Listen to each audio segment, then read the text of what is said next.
আপা আপনি একটু জুম করে নেবেন যেন বোর্ডের লেখাটা দেখা যায়। হ্যাঁ,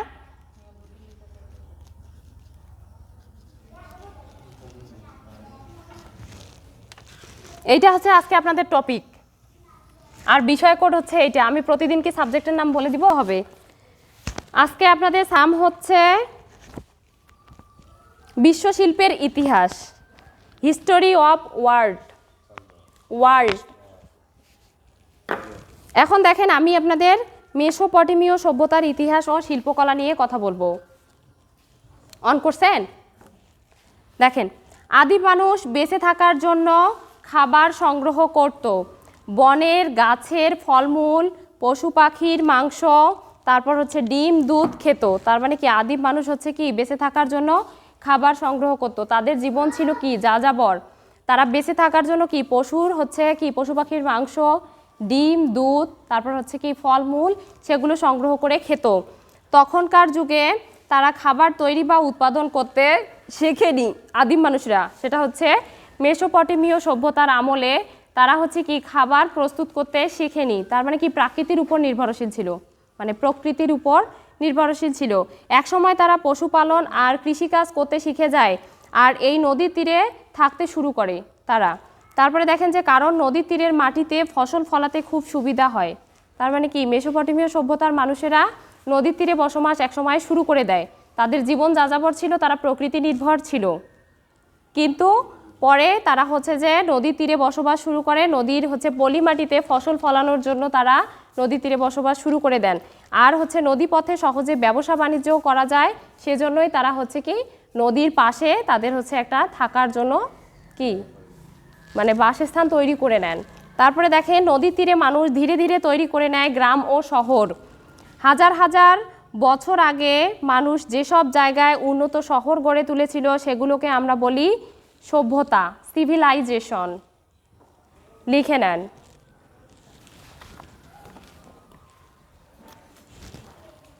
সভ্যতা।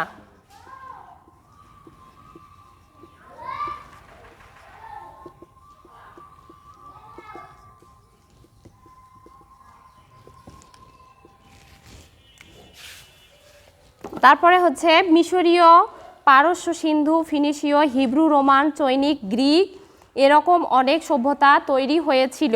মেসোপটেমীয় আমাদের এশিয়া মহাদেশের একটি দেশ, ইরাক এর প্রাচীন নাম। তার মানে কি মেসোপটেমীয় আমাদের দেশের এশিয়া মহাদেশের একটি দেশ, ইরাক এর প্রাচীন নাম, ইরাকের প্রাচীন নাম। লিখে নেন।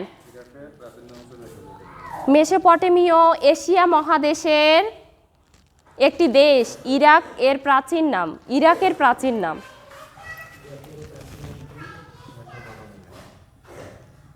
ইরাক এর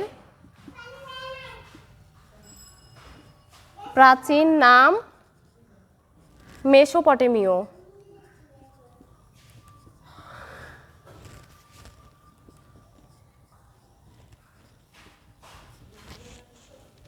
বা মেসোপটেমিয়া। এখন তারপর দেখেন মেসোপটেমিয়ার উত্তরে রয়েছে বিশাল এক পর্বত, উত্তরে রয়েছে বিশাল এক পর্বত। ছোট কোশ্চেন থাকে এক লাইনের। তারপরে সেই পর্বত থেকে নেমে এসেছে টাইগ্রিস ও ইউফ্রেটিস নামের দুই নদী। সেই পর্বত থেকে নেমে এসেছে টাইগ্রিস ও ইউফ্রেটিস নামের দুইটি হচ্ছে নদী, টাইগ্রিস ও ইউফ্রেটিস। টাইগ্রিস ও ইউফ্রেটিস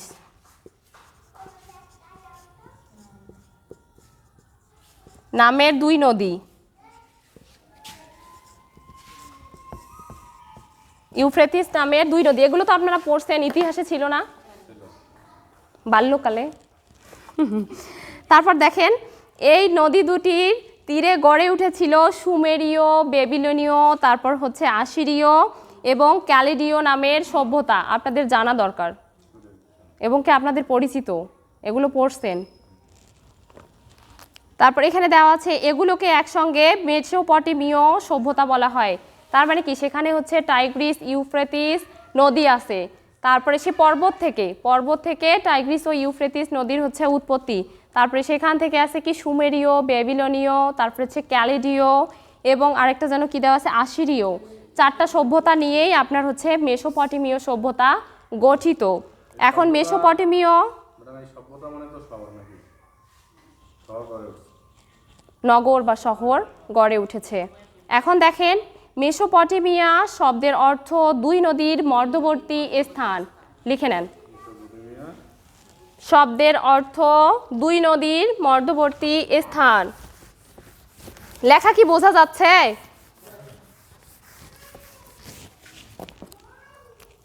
দুই নদীর মধ্যবর্তী স্থান।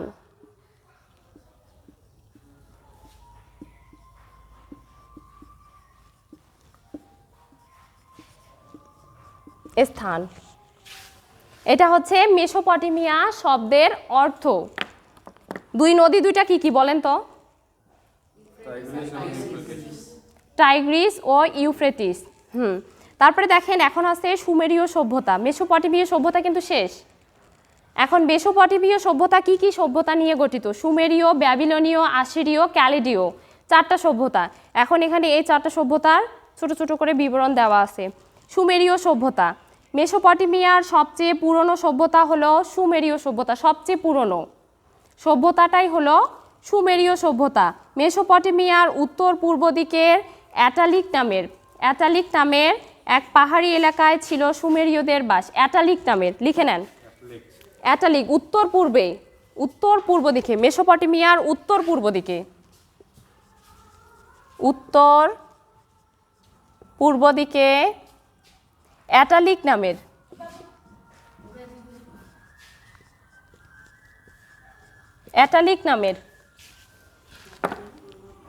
লিখে রাখবেন, মনে থাকবে, মানে আমি পড়াচ্ছি একটা হলেও মনে থাকবে। এখন দেখেন যে অ্যাটালিক নামের এক পাহাড়ি এলাকায় ছিল সুমেরীয়দের বাস। এক সময় সেখানে মানুষের সংখ্যা বেড়ে গেলে সেখানকার কিছু মানুষ মেসোপটেমিয়ায় এসে থাকতে শুরু করে। তার মানে কি, সেখানকার যে এক সময় সেখানে মানুষের সংখ্যা বেড়ে গেলে তারা হচ্ছে সেখানকার কিছু মানুষ সুমেরীয়তে মেসোপটেমিয়াতে থাকতে শুরু করেন। তারপরে হচ্ছে কি, জ্ঞান বিজ্ঞান, শিল্প, ব্যবসা আরও নানা ক্ষেত্রে উন্নত হতে হতে প্রায় ৫,৫০০ বছর আগে তারা সেখানে উন্নত সুমের নগর গড়ে তুলে। তার মানে কি, উন্নত সুমের নগর প্রায় হচ্ছে ৫,৫০০ বছর আগে উন্নত হতে হতে তারা কি করে, সেখানে উন্নত একটা সুমের নগর গড়ে তুলে, মানে কি শহর গড়ে তোলে। তারপরে এখানে দেখেন যে সুমেরীয়রা মূলত কৃষিকাজ করত। তারা তখন প্রথম অ্যাটালিক থেকে সুমেরে এসে থাকতে শুরু করলো। তখন সে জায়গাটি মোটেও চাষের জন্য সুবিধাজনক ছিল না। যখন তারা অ্যাটালিক থেকে সুমেরে থাকতে শুরু করলো তখন সে জায়গাটিতে মোটেও হচ্ছে চাষের উপযোগী ছিল না। তারা বহু বছর ধরে অনেক পরিশ্রম করে তারা সেখানে সুমেরকে কৃষিকাজের উপযুক্ত করে। তার মানে কি, সুমেরীয় সভ্যতাকে কৃষিকাজের উপযোগী করে তুলে, এবং আর সেজন্য তারা উন্নত সেচ ব্যবস্থা গড়ে তুলেছিল। তারা ধীরে ধীরে তাদের মানে উন্নতির অগ্রসরে তারা চলতে শুরু করছে। তারপরে দেখেন যে সুমেরীয়রা গরু দিয়ে লাঙ্গল টানতো।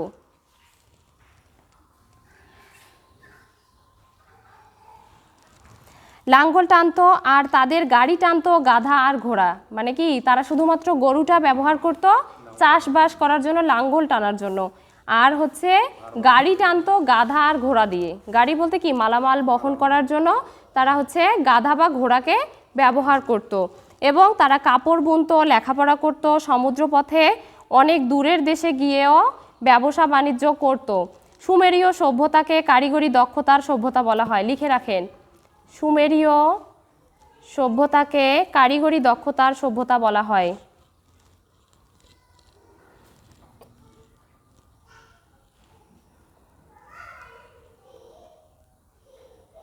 লিখে রাখছেন?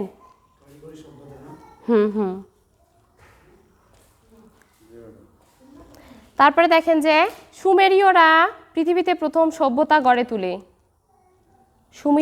সুমেরীয়রাই প্রথম হচ্ছে পৃথিবীতে সভ্যতা গড়ে তোলেন। ধাতুর তৈরি জিনিস,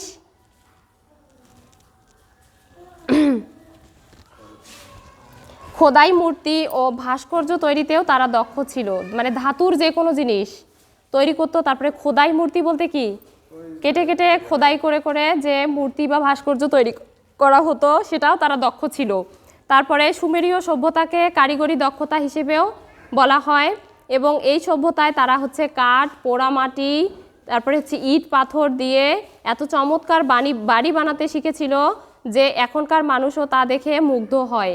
সুমেরীয় সভ্যতায় তারা যে হচ্ছে কাঠ বা হচ্ছে পোড়ামাটি, ইট দিয়ে, পাথর দিয়ে যে বাড়িগুলো তৈরি করছিল, এখনকার মানুষ দেখে তা অবাক হয়। আসলে আগের মানুষেরা যা হচ্ছে তৈরি করছিল, বিভিন্ন হচ্ছে যে ইয়াগুলো আছে, প্রাসাদগুলো আছে, রাজভবনগুলো আছে, রাজবাড়িগুলো আছে, আগের হচ্ছে সবগুলোই কিন্তু পাথর দিয়ে তৈরি করছিল, ঠিক আছে। এখন তো মনে করেন পোড়ামাটি ব্যবহার করে, ইট ব্যবহার করে তৈরি করতেছে। এখনও হচ্ছে ভারতের বেশ কিছু জায়গা আছে, যেমন হচ্ছে বিভিন্ন প্যালেসগুলোতে, ওই প্যালেসগুলোতে পাথরের তৈরি হচ্ছে যে ইয়া বেশি, মানে রাজপ্রাসাদ ইংরেজদের হচ্ছে যে ইয়া ছিল। এখন হচ্ছে যে মানে এই জিনিসগুলো ইংরেজরা করতো, তারা কিন্তু পাহাড় কেটে কেটে বেশিরভাগ সময়ে হচ্ছে মানে রাজপ্রাসাদগুলো তৈরি করছিল, বিভিন্ন ভাস্কর্য, তারপরে হচ্ছে মনে করেন খোদাই করা জিনিস, তারপরে আপনার হচ্ছে হাতির দাঁত দিয়ে বিভিন্ন ছোট ছোট হচ্ছে যে পুতুল, অনেক কিছু তৈরি করছিল। মানে এত বেশি করছে, আপনারা যদি চোখে দেখতেন তাহলে বুঝতে পারতেন যে এত সুন্দর সুন্দর জিনিস। আমি অবশ্য গিয়েছিলাম, অনেক কিছু দেখছি এই আর কি। তারপরে এখানে আছে ধাতু তৈরি জিনিস, খোদাই মূর্তি ও ভাস্কর্য তৈরিতে তারা দক্ষ ছিল। সুন্দরভাবে জীবন পরিচালনার জন্য তারা আইন কানুনও তৈরি করেছিল। তার মানে কি, জীবন পরিচালনা করার জন্য সুমেরীয়রাই প্রথম হচ্ছে আইন তৈরি করেছিল। তারপরে বৃষ্টি, পানি, বাতাস, প্রকৃতি, এসব শক্তি ছিল তাদের কাছে দেবতা। বৃষ্টি, তারপরে হচ্ছে পানি, তারপরে বাতাস, এগুলো প্রকৃতির দেওয়া ছিল, কিন্তু তারা মনে করতো এটা হচ্ছে দেবতার শক্তি থেকে। তারা জলঘড়ি, ক্যালেন্ডার আবিষ্কার করে, জলঘড়ি এবং ক্যালেন্ডার আবিষ্কার করে। সুমেরীয়রাই প্রথম জলঘড়ি ও ক্যালেন্ডার আবিষ্কার করেন।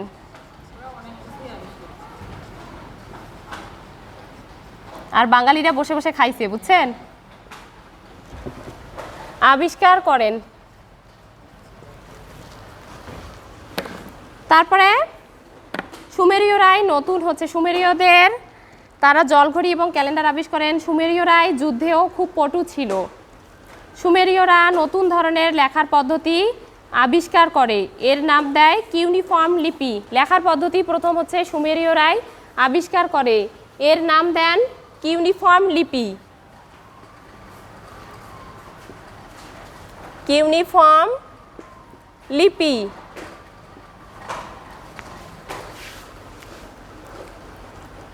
কিউনিফর্ম লিপি নরম মাটির উপর কাঠির ছাপ দিয়ে তারা লিখতো। নরম মাটিতে কাঠির ছাপ, একটা কাঠির ছাপ দিয়ে, মনে করেন যে এরকম একটা কাঠি, এই কাঠিটার ছাপ দিয়ে তারা লিখতো, এইভাবে লিখতো, এই যে এখানে দেওয়া আছে কিউনিফর্ম লিপি। কিউনিফর্ম লিপিটা হচ্ছে নরম মাটির মধ্যে কাঠি দিয়ে তারা লিখতো, ঠিক আছে। নরম মাটির উপর কাঠির ছাপ দিয়ে তারা লিখতো। কলম দিয়ে আমরা দাগ টেনে লিখি সেভাবে নয়। তার মানে কি, কাঠি দিয়ে, কলম দিয়ে আমরা যেভাবে দাগ টেনে টেনে লিখি সেভাবে নয়, নরম মাটিতে তারা কাঠি দিয়ে লিখতো। তখন তো হচ্ছে অক্ষর নির্দিষ্ট করে ছিল না, জাস্ট তারা একটা হচ্ছে সংকেত ব্যবহার করত, যেটাকে এখন আমরা ABCD মানে আর কি বুঝে নিচ্ছি, ঠিক আছে। এই যে দেখেন, বুঝতে পারছেন। তারপরে দেখেন, লেখা হয়ে গেলে মাটির পাতাগুলো তারা রোদে শুকিয়ে বা আগুনে পুড়িয়ে শক্ত করত। সেটা আবার হচ্ছে রোদে বা আগুনে পুড়িয়ে সেটাকে হচ্ছে যে শুকিয়ে নিয়ে তারা সংরক্ষণ করত। সেটাই কিন্তু এখন মিউজিয়ামের মধ্যে আছে। দেখিয়েন, যে কোনো মিউজিয়ামে গেলে সংরক্ষিত আগের কিন্তু অনেক জিনিস থাকে। তারপরে এখন দেখেন বেবিলনীয় সভ্যতা, এটা কিন্তু সুমেরীয় গেল, এখন হচ্ছে বেবিলনীয় সভ্যতা।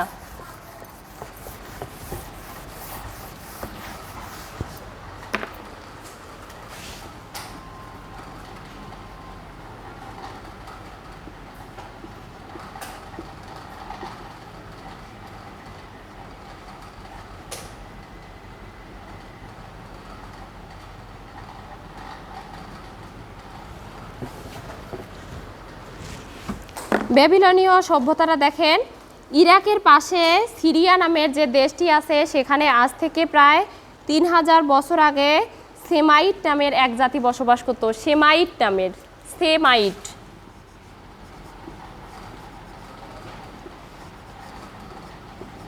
সেমাইট নামের এক জাতি বসবাস করত। ইরাকের পাশে সিরিয়া নামের যে দেশটি আছে সেখানে আজ থেকে প্রায় 3000 বছর আগে, আজ থেকে 3000 বছর আগে হচ্ছে সেমাইট নামের এক জাতি বসবাস করত। সেমাইট নামের।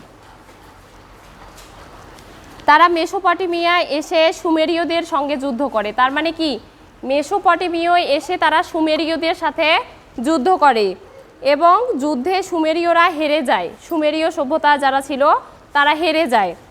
সেমাইটদের মধ্যে একজন খুব বিখ্যাত রাজা ছিলেন। সেমাইটদের মধ্যে একজন খুব বিখ্যাত রাজা ছিলেন, তার নাম ছিল হাম্বুরাবি। আপনারা কিন্তু নামটা শুনছেন, হ্যাঁ? এখন মনে পড়তেছে?